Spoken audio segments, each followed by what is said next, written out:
Magandang umaga po muli ang inyong lingkod, si Chef Roy. Gaya po ng ating nakasanayan po, kape sa umaga at pinagsasabay po ang pag-aaral ng salita ng Diyos. Pakinggan po ninyo, may babasahin ang inyong lingkod. Napakaganda po nito sa Lucas 16:15 po. Salita po ito ng ating Panginoong Hesus, sulat ng kanyang mga apostol. Dito po sabi, kaya't sinabi niya sa kanila, kayo ang nagpapanggap na matuwid sa harapan ng mga tao, ngunit alam ng Diyos ang nilalaman ng inyong mga puso, sapagkat ang tinuturing na mahalaga ng mga tao ay kasuklam-suklam sa paningin ng Diyos. Ayan po, salita po ito ng ating Panginoong Hesus.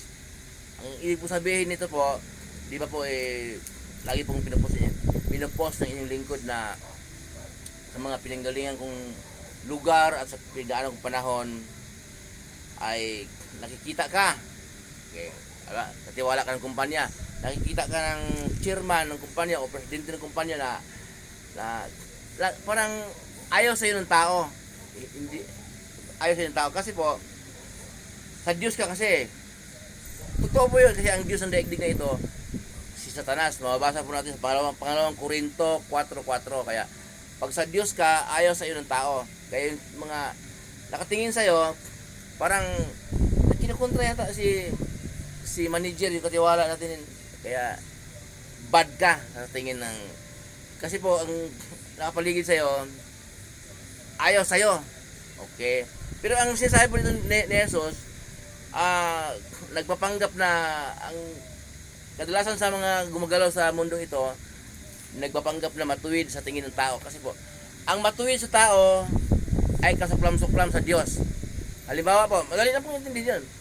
Halimbawa, iniisip mo na gusto mo na maging mabait ka sa mga kaibigan mo. O, mahinihin kang magsalita, malambing kang magsalita, mahinihin kang gumalaw. Pero, na mababae ka, marami kang kabit, ay kahit na isa lang kabit mo, ayaw ng Diyos sa'yo. Di ba? Okay.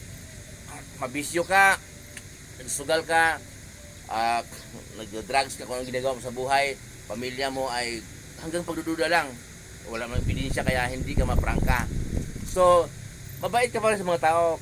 Nakapaligid sa'yo. Kinakarir mo yun na maging mabait sa tao, pero ayaw, hindi yan sa Diyos. O katiwala ka ng kampanya, yung mabait ka sa mga tauhan, mabait ka. Nakikita ng chairman, mabait ka.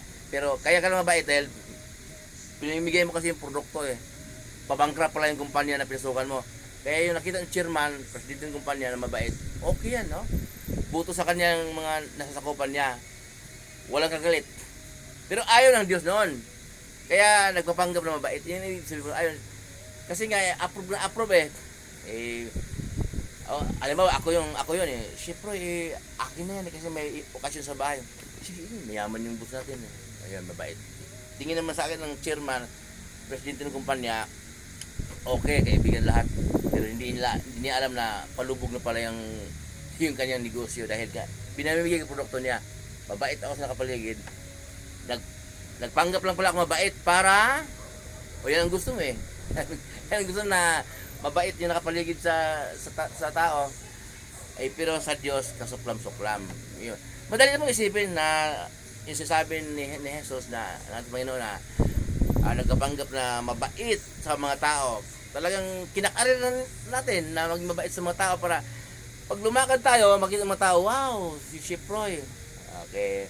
Wala hindi alam yung kabaitang na yan, ayaw ng Diyos. Pero kung sa Diyos ka, sumusunod ka sa turo ni Jesus, ipamumuhay mo araw-araw, ayaw naman sa'yo ng mga tao. Pero ang paalala ko po sa mga nanonood ng video ito, kung talagang lumalakad tayo sa turo ni Jesus, kung ayaw sa'yo ng mga tao, dahil iba'y galaw nila huwag mo takot sa kanila. Sa Diyos po tayo matakot. Muli po yung lingkod, si Chef Roy. Ingatan tayo ng Diyos, pagkapalay tayo ng Diyos. Samahan kayo ng Diyos kahit saan po kayo pupunta. Pero manalangin tayo bago umalis. Mga trabahong pinasukan ninyo, kahit anong negosyo ninyo, kahit anong pinagkitaan niyo sa buhay, na ayon sa kalooban ng Diyos na parehas po, yung wala halong pandaraya. Pagpapalain po kayo ng Diyos.